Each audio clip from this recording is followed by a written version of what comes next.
Mondragon Unibertsitateak eta Somorrostro Lanbide Heziketako Zentroak ingenieritza mekatronikoa Bizkaian eskaintzeko kolaborazio akordioa izenpetu eben atzo.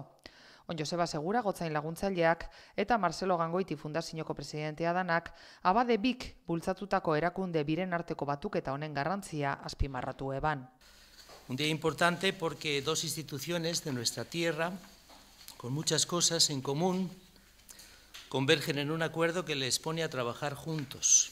Arizmendiarrieta y Gangoiti fueron de esos soñadores que dejan huella, que reflejan en proyectos sostenibles una apuesta por la dignidad de las personas, que como bien sabemos implica muchas cosas, pero que de manera muy especial se juega en el ámbito del trabajo y en el ámbito de la formación que el trabajo digno supone e implica. Para la consejera de Educación del Gobierno vasco, Cristina Uriarte, este tipo de acuerdos muestra el compromiso de ambas instituciones a favor de una oferta educativa de calidad. Realmente es una satisfacción ver cómo el mundo universitario y el de la formación profesional unen sus esfuerzos y lo hacen con un doble objetivo: ofrecer la mejor formación posible al alumnado y que esos profesionales del futuro, de un futuro muy próximo, puedan ofrecer un valor añadido a nuestro tejido industrial.